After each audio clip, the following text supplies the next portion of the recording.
Hello, hello, hello. Hi, everyone. Good evening, good morning, or good afternoon, wherever you are in the world. This is Teacher Ken here, and let me tell you guys, today I am extremely proud and excited to be talking about tonight's topic because it is a topic which is relevant to any parent in the world, whether or not you are a parent of any age, whether or not your kids are going to international school or government school, or whether or not your kids are actually in Malaysia, or if you're tuning in from somewhere else in the world, at some point of your journey in parenting, at some point of your parenting career, very unfortunately, we will have to go and deal with this plague called the fever.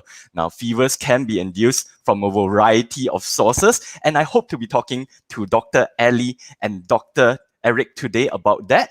And before that, let me just go and ask a very big favor from all of you in the audience. I hope that you're sharing my excitement because we are here to go and learn something which all of us are probably wondering for some time now.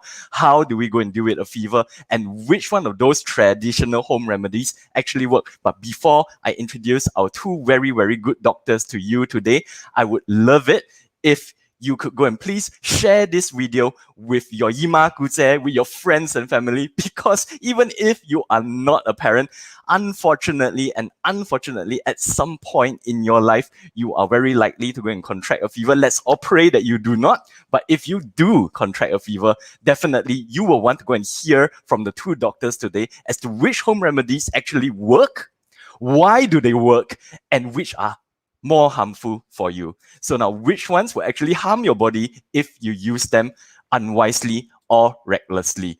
Over here, I can go and see already a lot of members of the audience. Hello, hi, Bentley. Hello, hi, Daniel.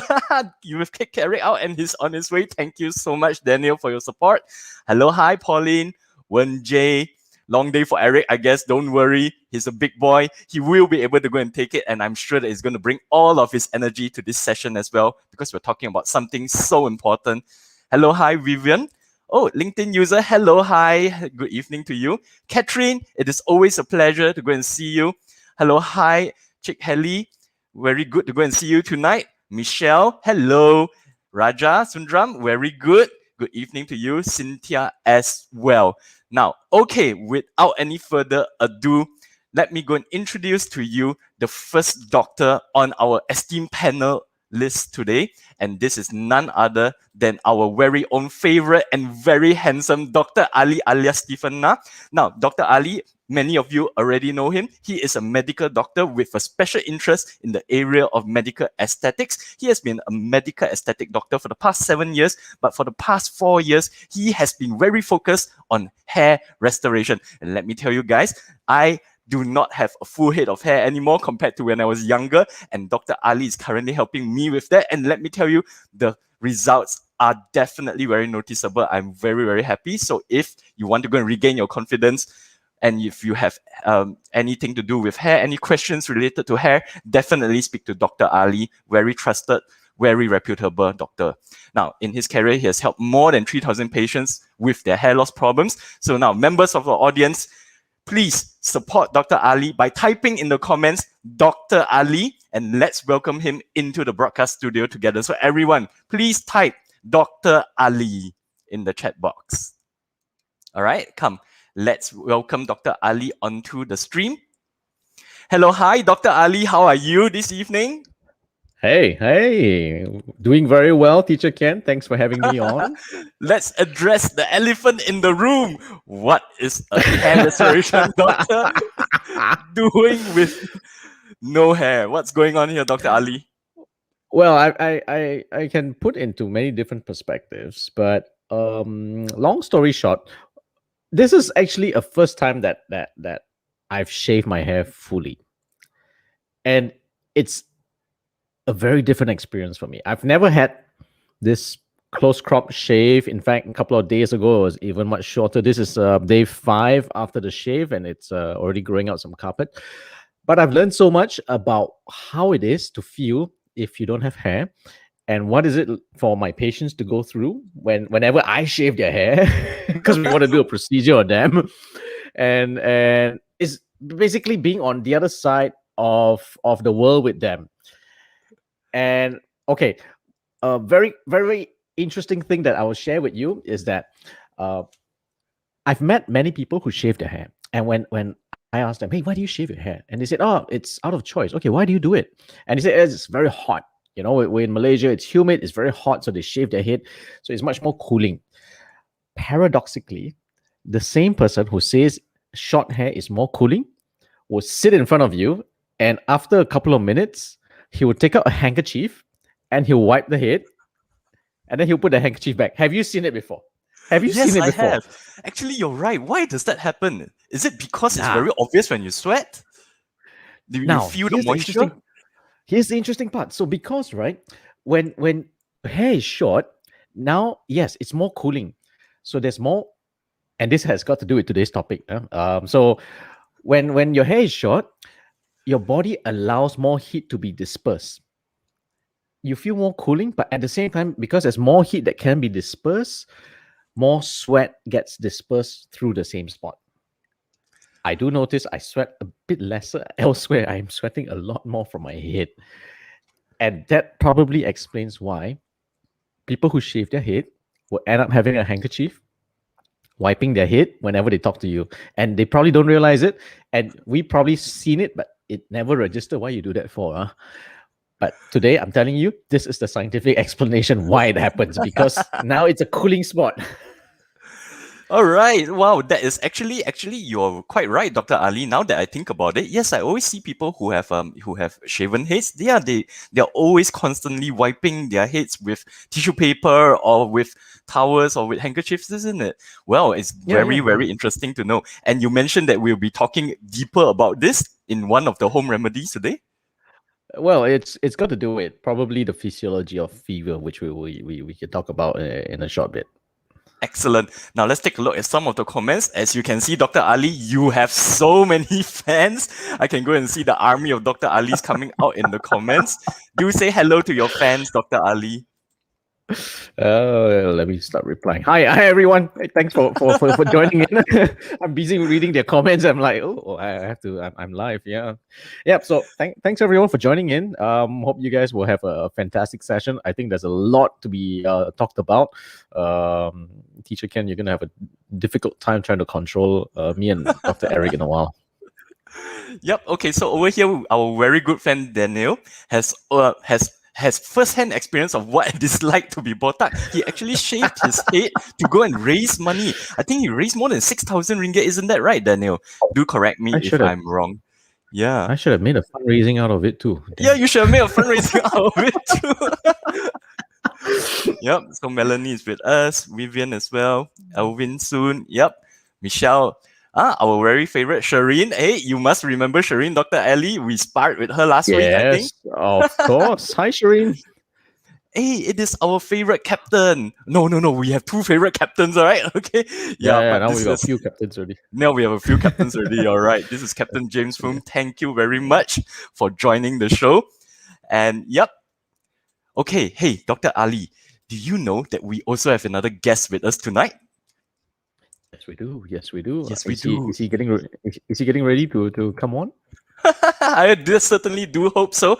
And over here, let's take a look at his long list of credentials, Dr. Ali. We are talking about none other than the fabulous and the fantastic Dr. Eric Siew. So members of the audience, please show your appreciation and please show your love for Dr. Eric Siew by typing Dr. Eric in the comments. Let us know that you are here. Let us know that you're raving for Dr. Eric Siew by typing Dr. Eric in the comments. Yep, Dr. Eric is a medical doctor and currently he is also a lecturer at the International Medical University. And Dr. Eric is the creative director of 𝗔𝗵𝗆𝗆 Creatives. Just like Dr. Eric, I am also a client of Dr. Eric Siew. And Dr. Eric and 𝗔𝗵𝗆𝗆 Creatives helps companies with their website design. He has created a lovely website for me. He has advised me on content creation, copywriting, including marketing strategies. I could not be more happier with his service. Highly recommended. So everyone, please go and show your love and appreciation for Dr. Eric in the comments. And Dr. Ali, would you kindly join me in welcoming him onto the broadcast studio? Wow. Come, Dr. Eric. Hello. Hi, Dr. Eric. Welcome. How are you, Dr. Eric? Dr. Eric, you are muted, I believe. Walao, I'm all red and I'm all flushed. I don't know what to say. This is the I'm technically speechless. I didn't expect you to do this. Really, Kin. By the way, hi Ali. Welcome. Hi, Eric. Nice to meet you. Why am I saying welcome? I said thank you for having me. Because you just got off your own show. You just got off my own show. This got so confusing really. Yep. Everyone, please go and put your hands together for Dr. Eric because he just concluded his own show. And I believe that many of you were also at his show just now. He was talking about gaming, but he agreed to go and come to this show today to go and talk to us about parenting during a fever. So now, Dr. Eric, take a look at your legion of fans. So many people are welcoming you today. We really have a very interactive audience with us today. A lot of people are lining up to go and send us their best regards. So definitely, Dr. Ali and Dr. Eric, why don't we go and give them maximum value today? What do you guys say? Of course. Yep. So let's jump straight to it. Let's do the first question for today. Let's start with Dr. Eric. Now, Dr. Eric, why don't you tell us a bit about what do you do on a day-to-day basis? Why is it important for your clients or for your patients? Serious. I have to say this. Okay. Yeah, he does it. He does it to all of us all the time. Was it in the questionnaire? I don't remember. This one was part of the questionnaire. No, really. Surprise. Well, okay, guys. Of course, technically, professionally, I'm a doctor now. Okay, so but of course now because I've kind of felt a little bit tired from seeing too many patients during my career. So unlike Dr. Ellie here is still seeing patients, I am into the back zone now, whereby I rather teach medical students now just to give myself some breather because it was a little bit tiring for me when I was in Singapore. But that said, pretty much still a lecturer now, but I do see patients from time to time, but not on a regular basis. But of course, on the sides, I do what did Cikgu Kian has mentioned just now. I run a company with a group of teams that we do all these websites, marketing, branding, and all these kind of jazz. So depends on what you want us to do. So, but always open to yum cha if you have the chance. Always open to yum cha. Very good. Excellent. Thank you so much, Dr. Eric, for agreeing to be on the show today. Afterwards, we are going to ask you, and I'm sure that many people in the audience, many members of the audience will have their own questions as well. But in the meantime, let us talk and ask Dr. Ali over here. Now, Dr. Ali, tell us a bit about what you do on a daily basis. Why is it important for your clients? What value do you go and give to your clients, Dr. Ali? Well, I'm a medical doctor by profession, same as Dr. Eric, and I'm still practicing. However, I'm not practicing what we call as the mainstream medicine, whereby we see the fever, cough, and cold patients as much, but still know the basics and still treat them as and when it happens. But what I do now is mainly into hair. So I've spent the last good 7 years now, specifically just doing hair loss, hair transplants, and what I try to do is to help people regain their confidence, give them a second chance to have hair all over again, so that they can use it in today's climate. It's very important, especially for career progression, for your social reasons, and even for yourself to find a partner. So what we've noticed is the need of it has switched from what was probably just mainly for vanity. Now it has actually gone into career progression. So like it or not, we live in a world whereby packaging still means something. So people still want to have employees who are nicely packaged if it's possible. So that's what I do. So now, Dr. Ali, why don't you go and share a bit more with us? Do your clients generally feel more confident after you help them?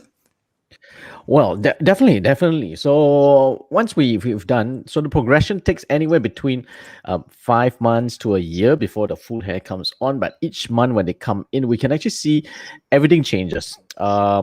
They feel much more confident. They start losing the caps. Before this, they'll be wearing caps all the time. They're very conscious about how they style their hair. They know there's an optimal hairstyling method whereby they can cover as much bare areas as possible. But after we've done with them, they are quite carefree, so they can just do whatever style that they like. That gives them that flexibility. It sometimes for a lot of us, we take it very lightly because it's not happened to us or we don't see the need of it. There are people whereby they say, it's just hair, no big deal. Develop your character. I agree. Character always trumps everything else. Hard work trumps everything else. But at the end of the day, if you still want something that last zing, or even if that is important to you, face it, we have to address everything is important. It's not fair to say that just because one person is not vain, another one is vain, therefore the vain guy is not important. No, it's equally as important. You've got your own importance, they've got their own importance. We have to know what works for them. And basically, it's, I would say, resonates with what you like to preach also, a bit of self-love, because it takes time for you to comb your hair, to style your hair. That's self-love, because you are grooming yourself to make yourself feel better, feel for the world and for yourself. So it itself, it's a process of self-love.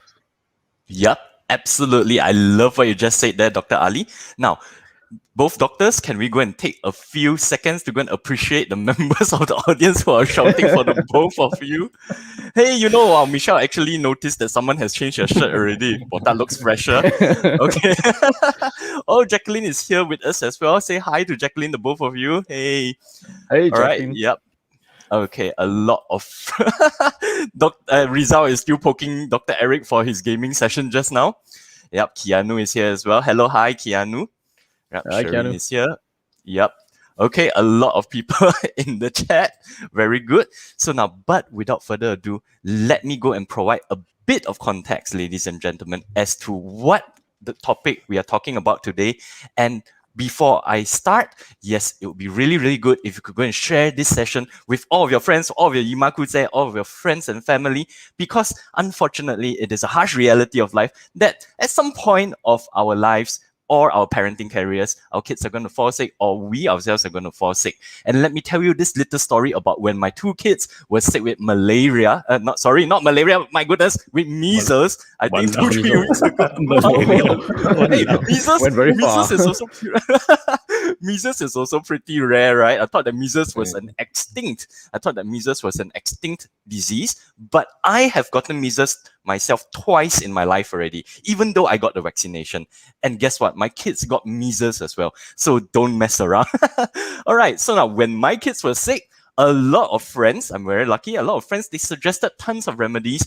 And over here, they suggested coconut juice, no taking baths, and 100+. So, you know, I was really, really quite interested to go and know some of these traditional remedies. And when my kids felt better, I actually made a poll on LinkedIn inviting people to go and suggest, hey, what remedies did you use when you were a kid? And what did your own parents ask you to go and take? And surprisingly, all right, this seems to be a bit more popular amongst our Western audience. They suggest milk and honey, warm milk and honey.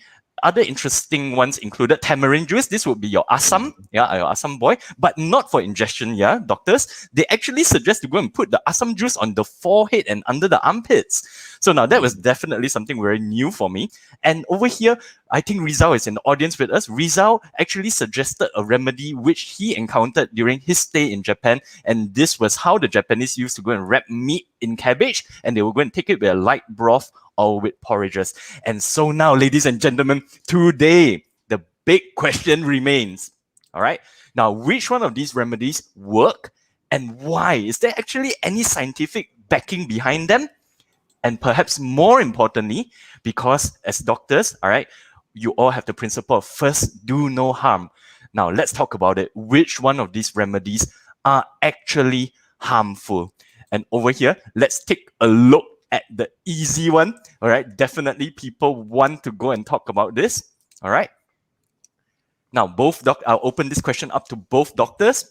Let's talk about 100+ coconut water and papaya juice. Now, why don't we have this as an open forum? Why don't we just go and share opinions on what you think about this? Maybe to kick it off, Dr. Eric can go and start. What do you think of coconut juice, Dr. Eric? I was very surprised because my mother didn't give me coconut juice. But it seems that overwhelmingly, I think more than 50% of the LinkedIn poll suggested for people to go and drink coconut juice. So now what's your thoughts on this, Dr. Eric? Now, to be honest, I've never drank coconut juice while I had fever last time. So now I can't say whether it works or not, okay? But because I've personally never done it, but medically, scientifically, coconut water, it's still water lah in that sense lah. It doesn't have any anti-pyretic or what we call anti-fever properties in it to help you reduce fever. So, but why people suggest to drink coconut water is partly because of the hydration part of it lah. It has electrolytes, the salt stuff. So it keeps your body hydrated and all. But what I'm interested in is more of the papaya juice instead. No, actually, I'm very interested in the papaya juice. Yeah, I'm very interested in it because I always known papaya juice for something else, not for fever. Papaya juice. I'm sure Dr. Ali knows lah. Detoxification is one, but the ladies used to take it, and I've been actually shared by ladies that they actually take papaya juice for enhancement purposes. You know, By ladies? Yeah. The ladies actually shared me, Eric, you don't know papaya juice? We take it for that, you know. I said, really? You got such a thing? So I don't know whether it's true or not. Enhancement as in enhancement. I heard that boy papaya, but I didn't hear about papaya juice. Not so much about for fever lah, but for enhancement lah. So this one I also very curious. Why papaya juice? I think we have all heard about papaya leaves, right? We mince the papaya leaf for treatment of malaria and dengue, and that is actually documented in scientific journals, right? Nowadays, many studies show that papaya leaf extract is actually very effective at treating malaria and dengue. But papaya juice, I've never heard about it before. Now, Dr. Ali, do you have anything to share on this, or you are also? I think, yeah, I'll start probably with the coconut. So I've heard, though I've never practiced drinking coconut water during a fever. However, it's interesting to note that in extreme situation, whereby let's say an army is at war, or they got stuck in jungle and they are dehydrated, they can infuse coconut water directly into the veins. What? They inject coconut water into the veins? Yeah. So you can actually put a needle through into the coconut, and then whatever water that comes out, you directly infuse it into your body. It's that safe. Mainly because the water that's in the coconut is sterile. It's uncontaminated. There's no germs inside because the whole thing is protected by the fruit. And whatever that's inside has got sufficient amount of electrolytes, as what Dr. Eric was saying. So electrolytes are the salt that is required, and it more or less balances with whatever that's in your body. So you can use it as even direct hydration. So going by that principle, it probably makes sense also that it is in itself a natural form of an oral rehydration, which during when you're having fever, you are losing a lot of electrolytes, you're losing a lot of water, and to put something back in its natural form, great. 100 plus is similar, however, it is man-made and it's got sugar. So you will probably get an extra energy boost because of the sugar. Because sometimes when anyone is in fever, they may not have good appetite, they may not want to eat, they may be vomiting, because fever may come by itself, but it can also come with other symptoms. So hence you've got one which is manufactured 100 plus. Okay, can. But again, it all depends. Some people like the fizz, some people don't like the fizz, so they'll remove the fizz, and you're just basically just drinking sugar water with electrolytes. Coconut is mainly just electrolytes with natural sugar. Papaya to me is still very interesting because there's so many things that people are talking about with papaya these days. So you're right, from the leaves that you can use it, and they've got extract. So medically, we've got this medication known as 𝗵𝗺𝗃. So 𝗵𝗺𝗃 is a natural anti-inflammatory. So they use it to reduce inflammation. They use it to reduce swelling and also bruises. So it's got that natural anti-inflammatory properties that they use it for a lot of other medical reasons. So whether the juice itself can also give you that similar properties. I'm not that sure. Perhaps. But at the end of the day, yeah, it's still rehydration, and you might as well try this wonderful tree that seemed to be able to do A to Z, everything under the sun. Yep. Why not, right? Absolutely. Hey, Dr. Ali, you mentioned something which is really, really interesting, and yeah, it's definitely worth to invest a few minutes into that. Yeah, okay. I remember you conducted a poll, was it last week, where you actually pointed out to us that 100 plus has actually more sugar than Coca-Cola. Is that true? Well, I'm double checking, re-verifying the facts, because Coca-Cola on its official website states that they contain 143 calories. Well, that means it's a lot more sugar. Where else 100 plus has got about 65 calories.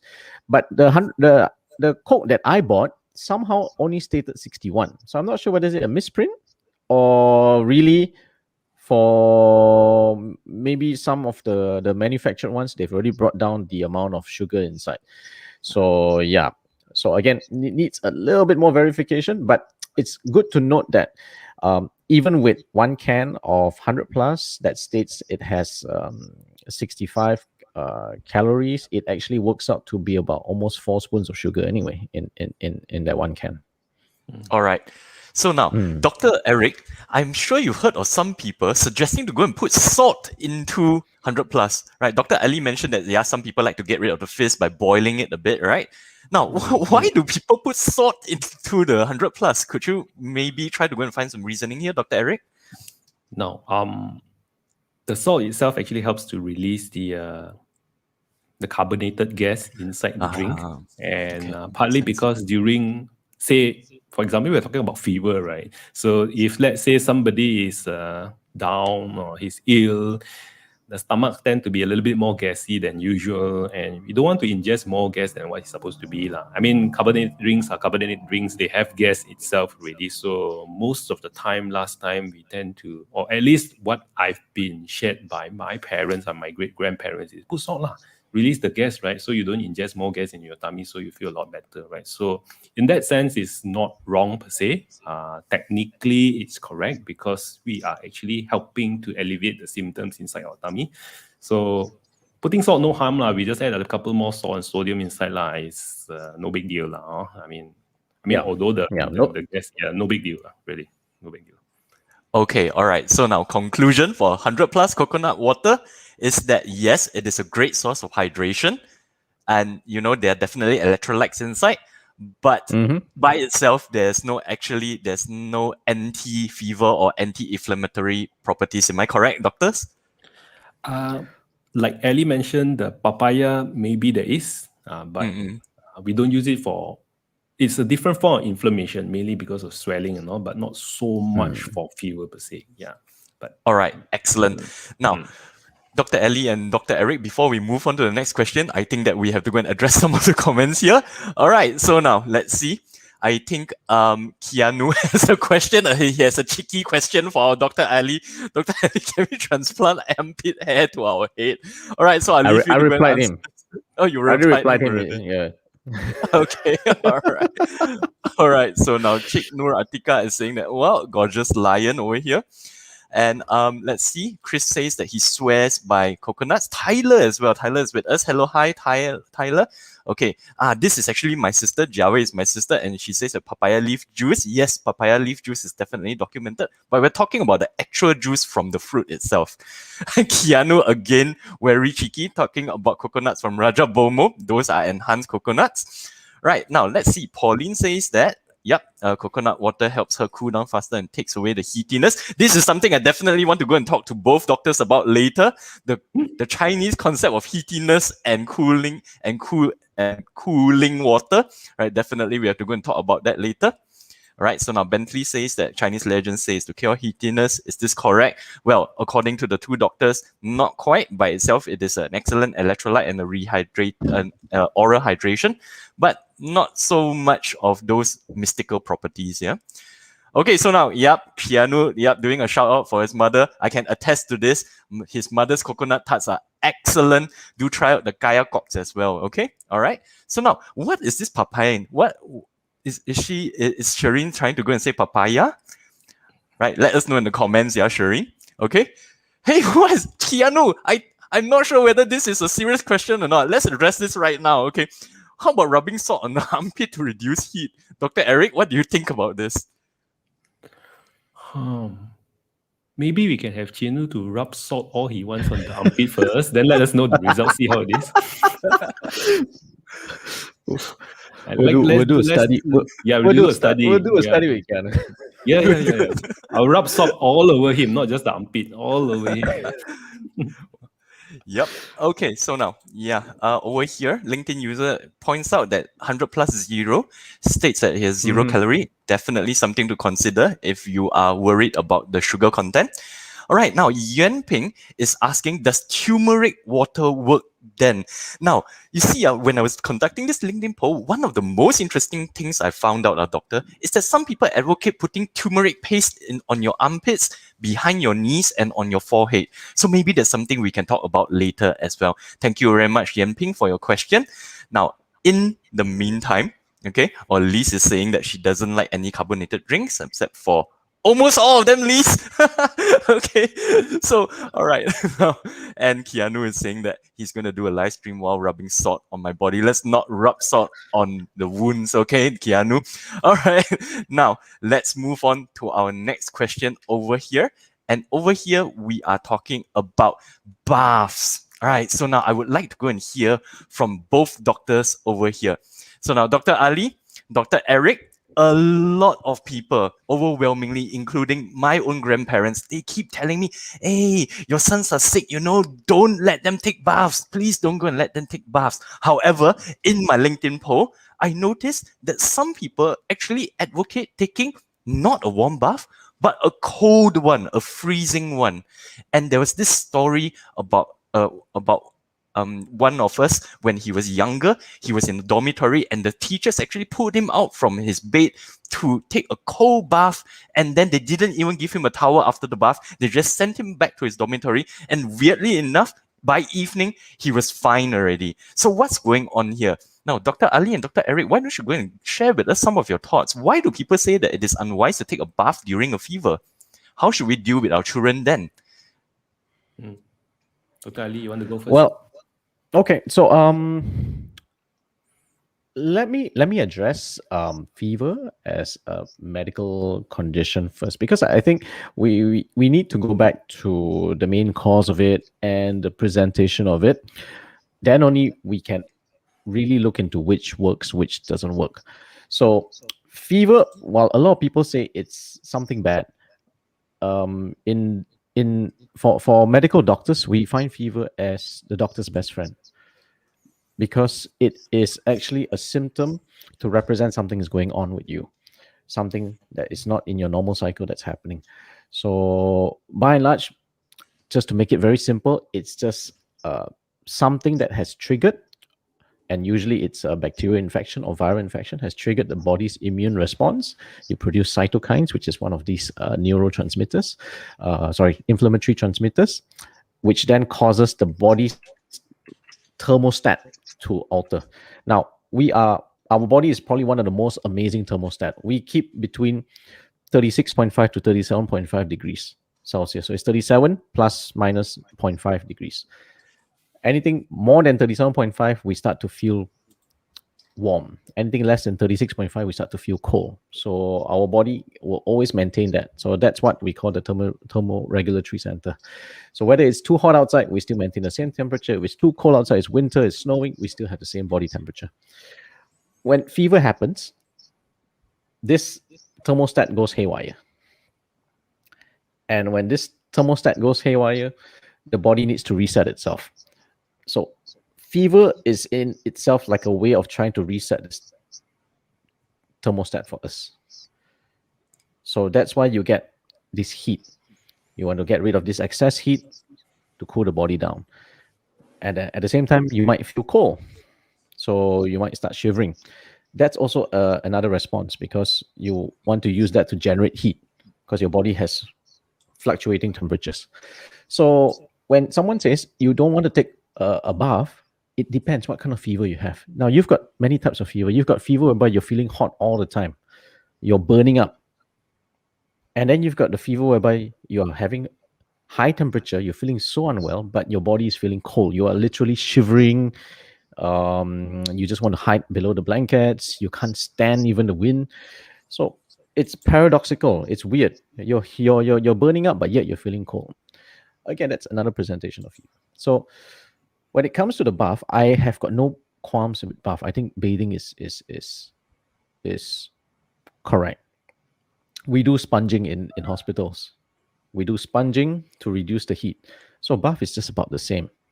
It's just that let's say if someone is having that shivering cold, you throw them into a cold bath, you would just probably mess up their thermoregulatory center.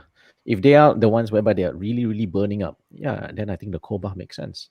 But if they are the one whereby they are shivering, they need to generate some heat, then you technically should take a warm bath to help compensate your body. Basically, whatever that you try to do, we're just going to try to use it to help compensate your body, make it more comfortable, get itself back to normal faster. Most of the time, we don't even need Panadols or anything to heal. You will heal, but it just takes longer time. Everything we do is just to accelerate it, that's all. So yeah, my take, long story short, that's a very long story. Avoid taking bath? No, I said go ahead, take a bath.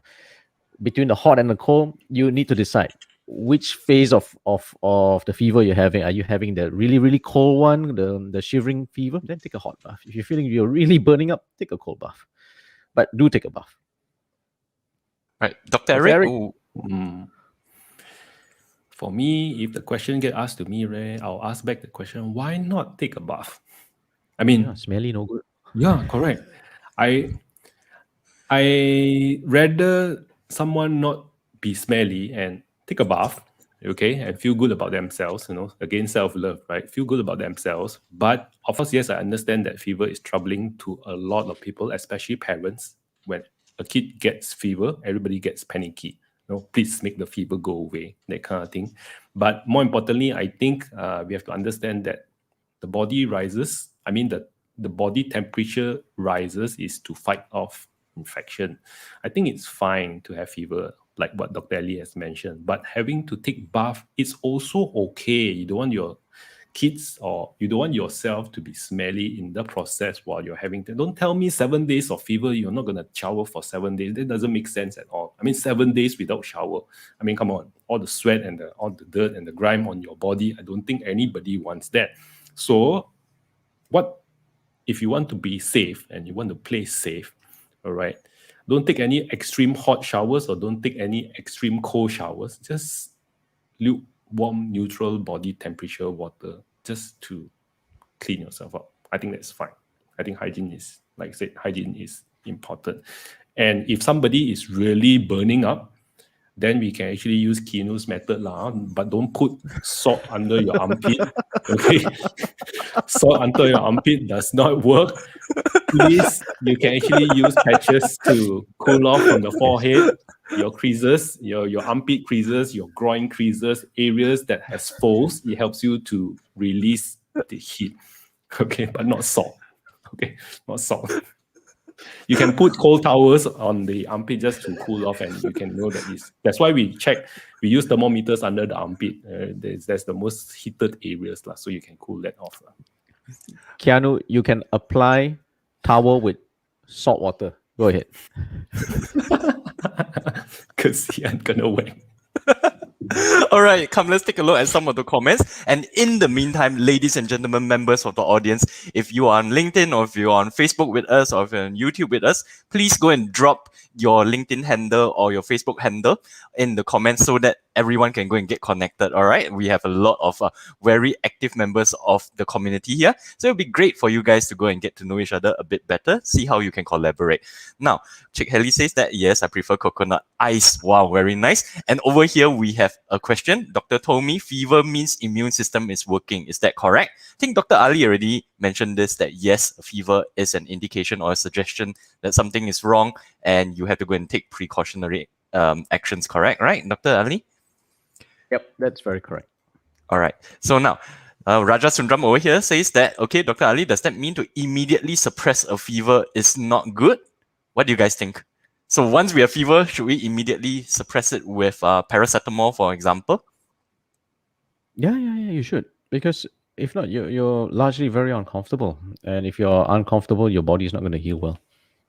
I see. Yep. So, Right. so you should suppress it. I don't see anything wrong in suppressing the fever. You're not changing anything. Your body's it's still fighting. It's still fighting all the germs. It's still fighting all the bacteria.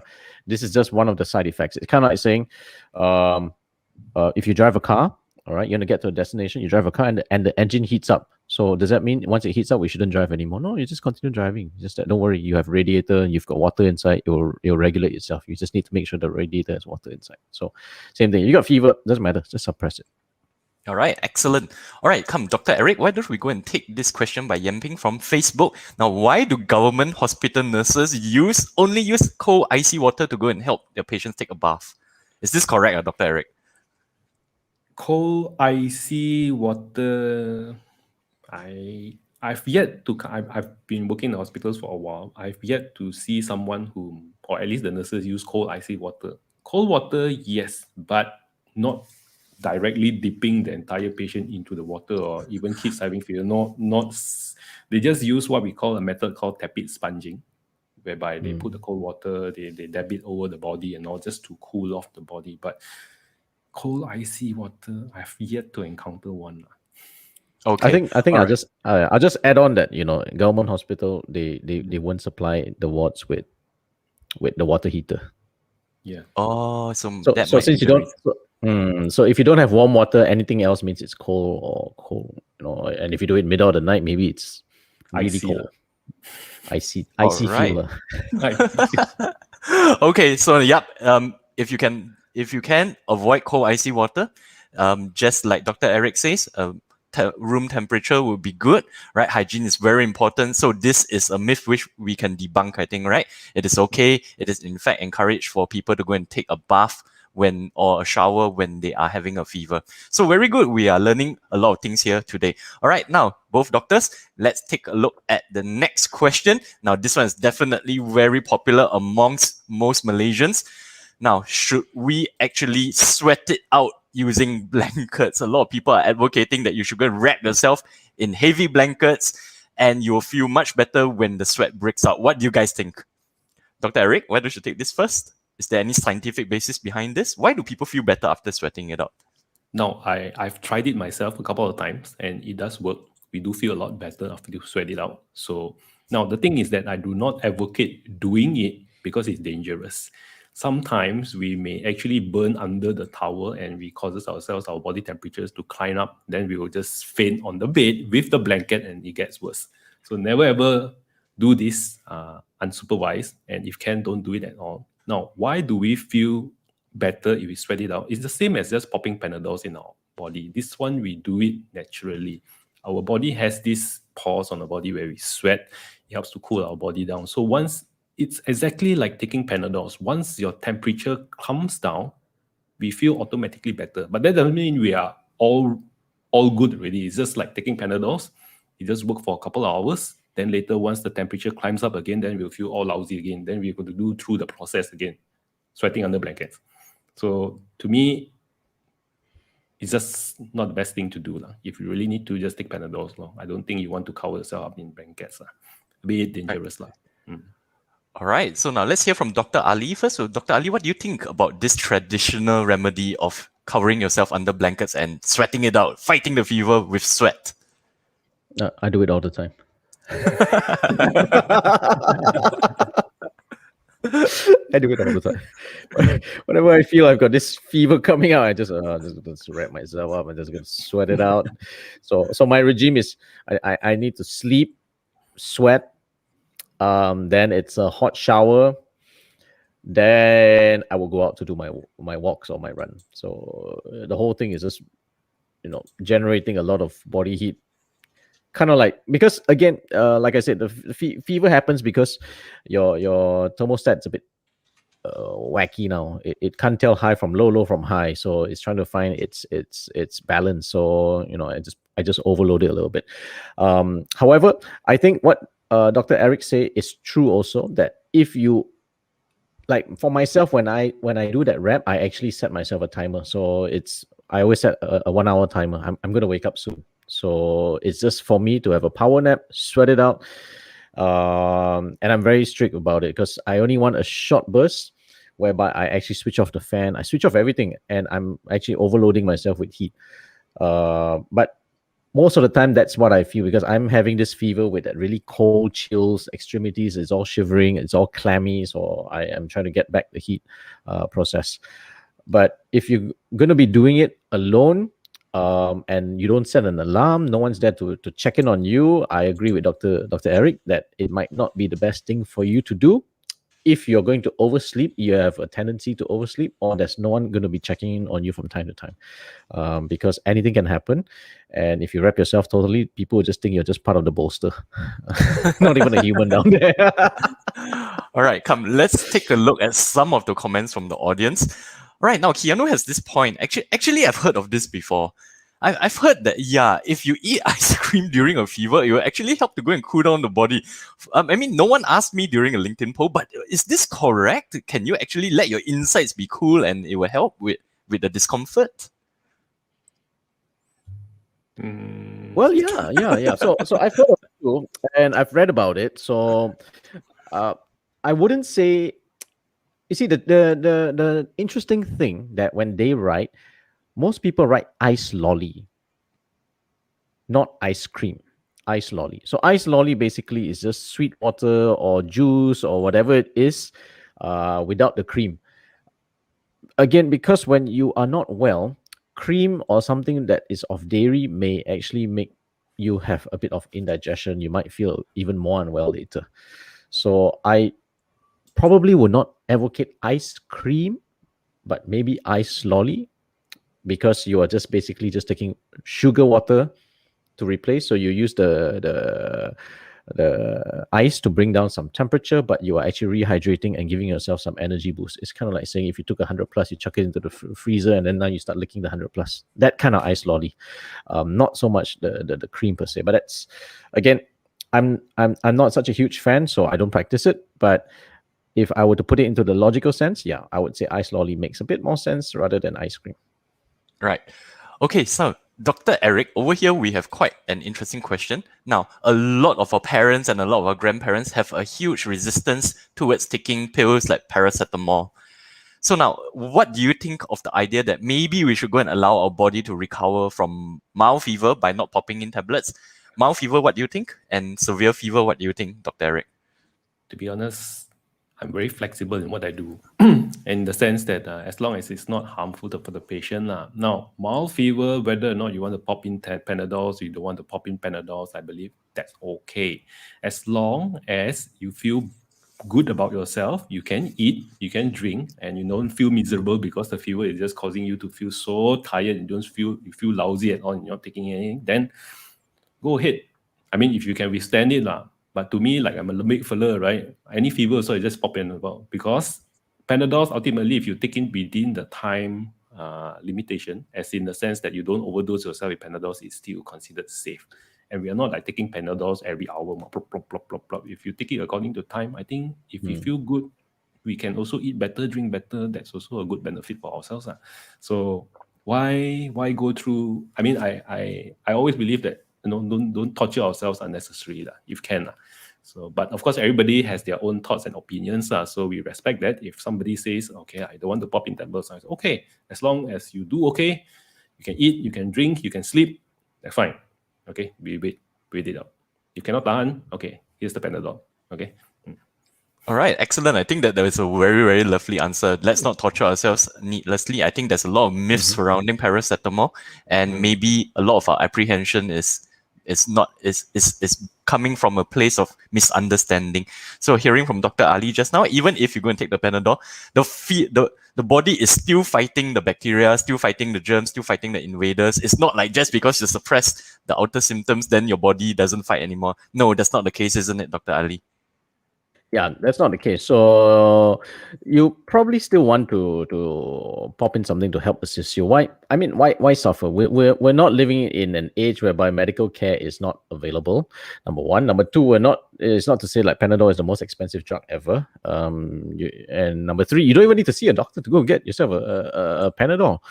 You just go to 7-Eleven, it's there at the counter waiting for you. You go to 99 Speed Mart, it's just there waiting for you. So it's and the fear, I've heard of some people who's got fear that, if you take Panadol, you will damage your liver.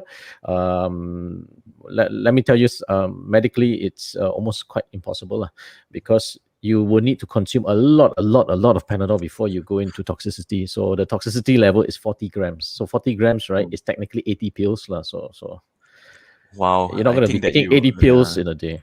Yeah. Yeah. And the normal upper limit is 10 grams in a day. So 10 grams means, again, for a 500 milligram pill, that's 20 pills in a day. So again, you split it up, no matter how you pop every few hours, very hard for you to hit that 10 gram level also. So, and you're doing it short term. You're not like as though you're taking it as a Every M&Ms all the day, time. 𝗶𝐿𝐴 take one. Oh, 𝗶𝐿𝐴 take one. Take one. Yeah. All right. So now Reju is echoing what Dr. Ali said just now. Maybe it is because the water in the hospital is already very cold, as the both of you would probably have a bit more stories to go and tell us. Now, Michelle over here has a question. Is it possible for someone to have a lower basal body temperature, lower than the usual 36.5? Is it actually possible? Have you guys actually encountered cases where people were lower than the 36.5? I think medically they were reported, but it's like one of these once in a rare case, and it's not to say they're super low. They're just around that border. That's it. But it's of, I would say, not huge significance, and it's just maybe one in a few million kind of thing. So it's just a normal aberrancy. They're normal people. They just got a different basal core temperature, that's all. But it's very rare, nothing for you to really be worried about. Okay, all right.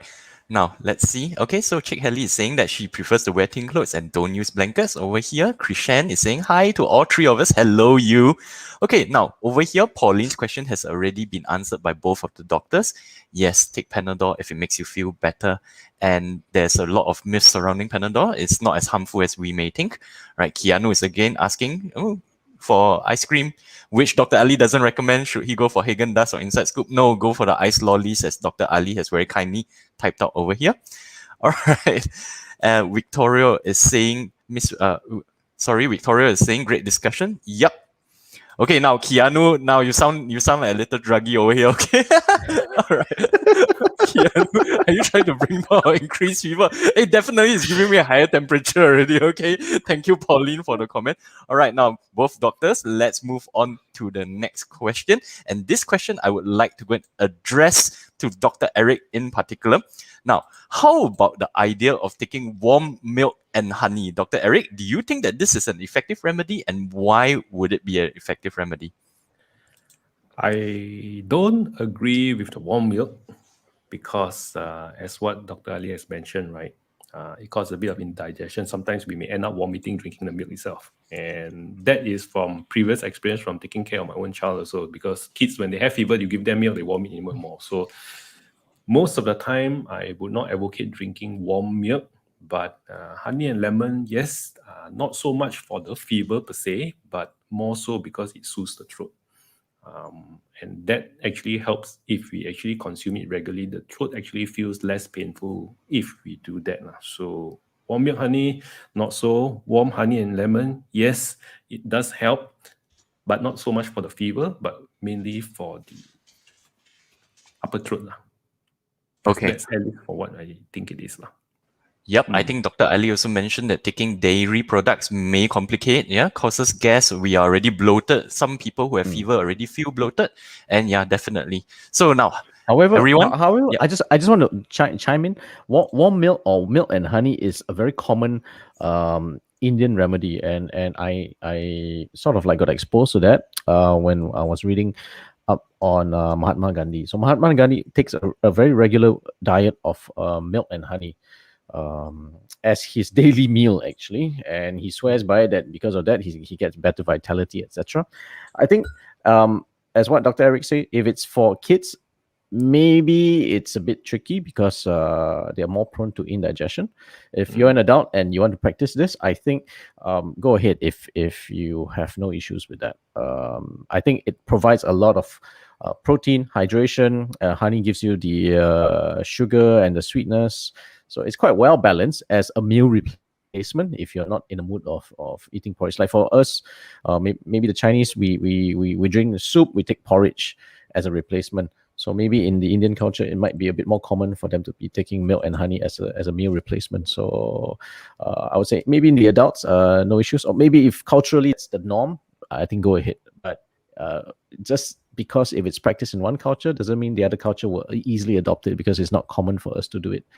It's kind of like saying, I don't think the Indians may readily want to go and just eat a Chinese porridge whenever they feel sick, because that's not maybe in their staple diet.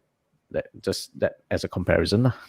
Hey, oddly enough, yeah, okay, this remedy was suggested not by Malaysians, not by Indians, or not by Malaysians, but rather by people who come from the Western countries. Now, that was really interesting to me because a lot of them did mention this remedy, and I found it really interesting because honey is very nutritious, as both of you mentioned. And I'm thinking back to my own fever, which I had measles a couple of months back, and yeah, I was really bloated, guys. I can't imagine really going and taking animal milk in those type of situations.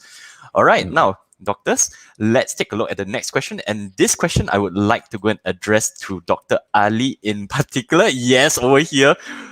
The traditional Chinese massage, 𝗏 or boiled eggs. Dr. Ali, do you have any thoughts on this? Is this does this have any scientific backing at all? Is it harmful to us, or could it be actually useful? Okay, I'll start with 𝗏, then only I would try and rationalize boiled egg. Well, I think 𝗏 is very popular among those seeking traditional Chinese treatments. Even myself, when I was having some body pain, eventually someone actually recommended me to go do 𝗏. I think it works well psychologically. It's more like a placebo, number one. Number two, it stimulates your body to generate even more inflammatory markers, because some treatments, when we actually stimulate inflammation, control inflammation for the body to produce immune response. So acupuncture is one of those, whereby when you do micro inflammatory punctures, you are actually stimulating small amounts of immune response. However, 𝗏, I think it's a bit overkill. So some people, they like it. Again, they say it removes their heatiness, it removes their wind, which probably as a medical doctor, I can't explain what wind actually means. We've had a discussion, me and my friends, we had a discussion before, we cannot explain. So whenever we want to joke a bit, we said, it's the wind.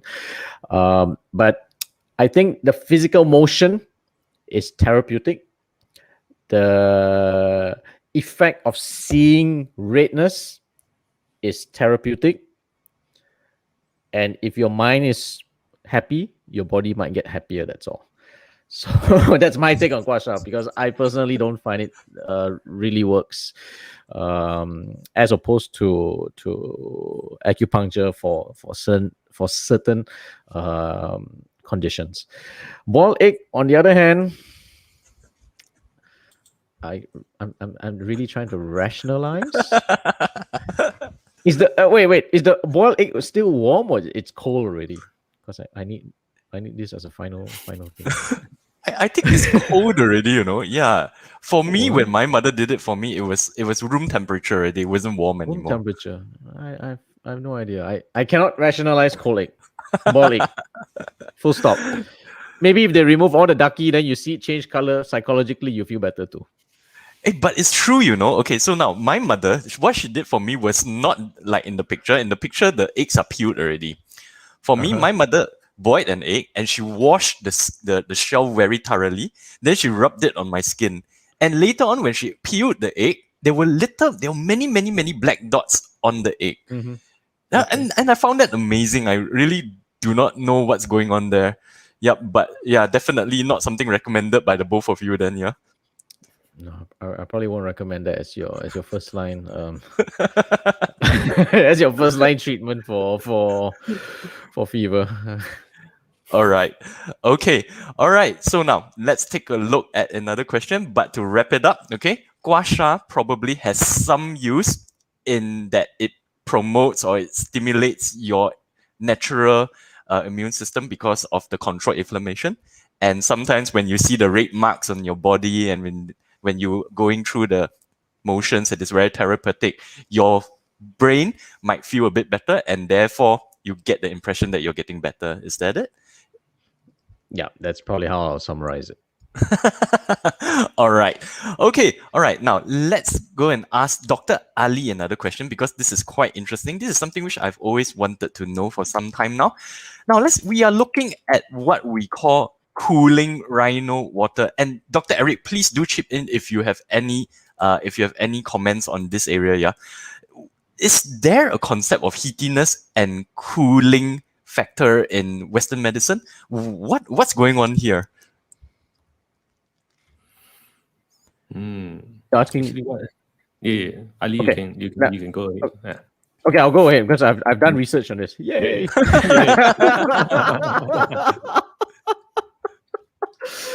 Because I was very curious also. So rhino horn water, it's actually just rhino water. There's no horn inside. So the history of it is this brand, that three-legged brand, 𝗁𝐷𝐶, or there's a very Chinese name for it. So they came out with this cooling water. The rhino was there just as a picture. There was actually no horns inside, and people actually had there was a legislation from Singapore and Malaysia to tell them to get rid of the horn, to get rid of the rhino because of the endangered species. But what they actually put inside is gypsum. So gypsum is like plaster. So they're actually using gypsum. There's a term for it, a very specific one, and they've done a study, and it actually has got anti-fever properties, antipyretic properties. Low, but it's there. Very low amounts of antipyretic properties in this gypsum compound. However, there are many different types of gypsum compound. They've also got calcium gypsum, and they've also got calcium sulfate. Those don't have any anti-fever properties. Only this gypsum, I can't remember. I have to search it up again. Hold on, I think I've got the article sitting here somewhere. Gypsum fibrosum. So gypsum fibrosum is the compound that actually helps to reduce fever somewhat. So there is some scientific evidence to back this product. The ones that they've done the repackaging, I think you've got perfect one from left to right, from the glass bottle to the plastic bottles with the rhino. Then in the 1990s, no more rhino. Then they came out with cool rhino much later. So it's still the same thing. It's all just gypsum fibrosum that's in there. So this liquid So has this works. low. So this works. Has okay, low. all right. This actually works. Okay, everyone. So rhino water. Today we have found out that yes, it actually works. So you can go ahead and go and try this if you're having a fever. But yeah, I would like to go and ask Dr. Eric on something which I've always wanted to know. Right, Dr. Eric, concept of heaty and cooling. What are your thoughts on this, Dr. Eric? I get asked this a lot by parents. Heatiness, I mean, even grandparents, heatiness. Now, my thoughts on this is personally, in the Western society or in terms of medicine, there's no such thing as heatiness and cooling in this aspect. But then again, I cannot deny my own culture that there is also this element that is part of it, which is heaty and cooling. Okay, so what does it mean by heaty and what does it mean by cooling? It comes from all these fruits and the vegetables that we take, broccoli, cauliflower, they are very cooling. Watermelon, they are cooling. Longan, langsat, these are heaty fruits. So where does all this, durian, heaty fruits. You eat too much durian, you get sore throat, you get sick. So at the end of the day, right, what contributes to all this segregation of food, right, still eludes my knowledge, in the sense that I cannot really tell what makes them so different. But from what I can know is heaty is something that will make you sick, okay, if you take too much. Cooling is good for you, especially when in terms that your body gets too much heat, so you want to dispense all the heat. So that is why there is actually manggis and durian for you to eat together during a season, because one is heaty, one is cooling. But how this term heaty cooling all that, or as much as we want to tell people there's no such thing as heaty and cooling, right? It's so deeply embedded in our culture, we just got to accept it. And of course, at the end of the day, if it makes you happy, okay, and it does you no harm, then by all means, yes, continue to practice it. But remember to come back and see us. We always give warnings, lah. Remember to come back because we've been very pandai to cow backside one. So remember to come back and see us if something is not right. But I do not deny the fact that it exists, but I also cannot understand why exactly this is present. So maybe Dr. Ali has additional input to this heaty and cooling. Well, I think I'm just trying to again rationalize things. I reckon things which fall under heaty category generally have got higher calories. They either have higher sugar content, higher fat content, or they just give you a lot more energy. And when you have more energy, your body starts to burn more. So therefore, you tend to feel warmer after you consume this kind of food. So if you think about the heaty food, let's say notably durian is very high in calories, super high in calories, whereas your mangosteen is not as high. And then like coconut water is considered cooling. Again, it's very low calories. Whereas other things, let's say like chocolates are very high in calories also. So you tend to fall under the heaty thing. Fried food ends up being the heaty category. Salad ends up being cooling category. Again, if you see, maybe there's some amount of correlation with the energy content, and B, maybe the water content also. So if you've got more fluids and less sugar content or less calorie contents, it might categorize into the cooling factors, and the heaty ones are the other side. And again, notably enough, the heaty ones are the fun food. So because of the high sugar content. Got high sugar content. It's fun. It's fun to eat all these kind of food. But to in a way, I guess back then it's hard to tell people to have a well balanced diet. So when you have the heaty and cooling, then you say if you take this much of heatiness, you need this much of cooling ones to kind of balance it out. Pretty much, I guess, to balance back your fluids, and also to make sure that you don't take too much of one category. Again, we need to rationalize the concept. When back then, when people talk about these, it was layperson language. They don't have a calorie meter. They don't have a nutritional fact. They don't have all these to tell you. They only have experience to tell you. So making it simple to understand, so that someone who's totally uneducated also can understand, or someone who can grasp it easily would then be able to understand. And basically, I think this all boils back to communication. So that's, I think, heatiness and cooling factors are very, very effective communication tools that until today, people still use it. It crosses so many culture, and yet people can understand it way much better across the board. Imagine a doctor trying to tell you, hey, why you shouldn't eat durian so much. Cannot tell. They will just say, I want to eat. Why not? Musang King comes once a year, twice a year. I want to eat. But if you tell them heaty, okay, I understand. I should not eat so much. Easy metaphor. It's so easy to tell them, why should I eat so much? Because it's heaty. Because you tell them carbohydrate, fat, sugar, you might stroke out. But my friend eat okay, what? But you say heaty? Okay. No problem. I cut down. So I think it's a fantastic communication tool that somehow our forefathers, our grandmothers have created it. I will embrace it. And if I think anyone who wants to do your own self-observation, maybe just take into account what I just said. Calories and the other one water content. So higher water content, lower calories, maybe those fall under the cooling category. I mean, you do your own comparison, you do your own self-observation and see whether this falls true or not. Yep. Okay. Wow, that's beautiful. All right, come. Let's take a look at some comments before we move on to the very last final mystery question. Okay, so now Rizal says, "Hey, Dr. Eric, are you going to belanja ice cream satu?" Yep. Boleh. Hey, Pauline is now adding oil into the fire. Satu cukup ke? All right. So now to go and buy both. All right. Keanu is asking, is it safe to take Panadol and watch Teacher Ken's show at the same time? Yep. Okay. So now Catherine over here is asking, how about hot toddy for colds? Toddy is an Indian drink, isn't it? Yeah. Yep. Yeah. So what do you guys think?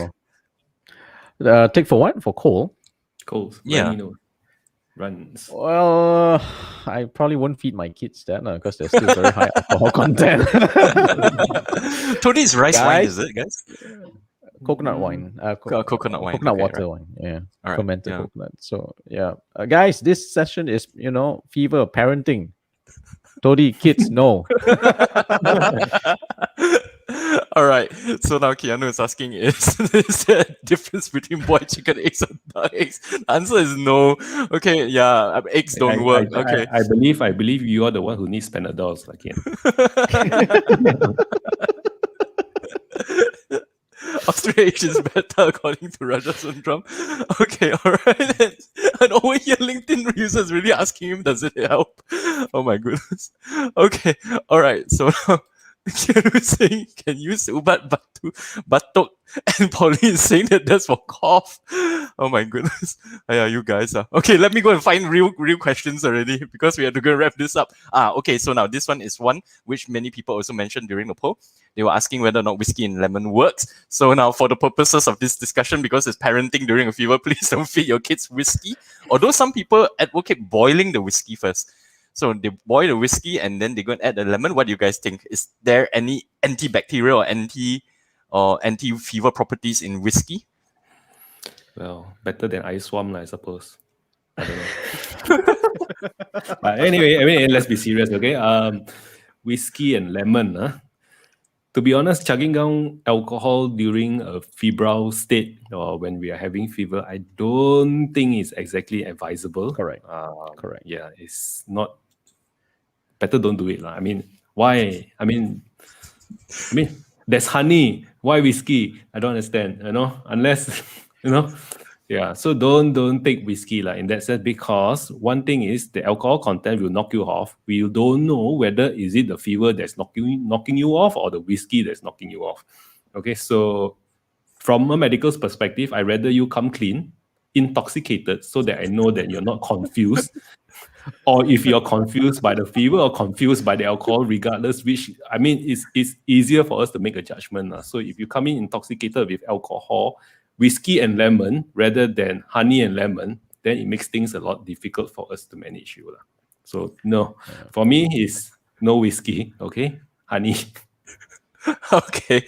All right. Thank you very much, both doctors. And finally, there is one remedy which many people are advocating. They say that it was extremely effective for them. I did not put this in the questionnaire because this is meant to be a mystery question. And over here, it would be this one. Rotan and stop looking at the phone. Do these work or not, guys? Well, if the fever is fake. So this I think usually happens when the fever only comes on in the morning. Mom, I don't feel so good. I don't want to go to school. Saya ada ubat untuk kamu.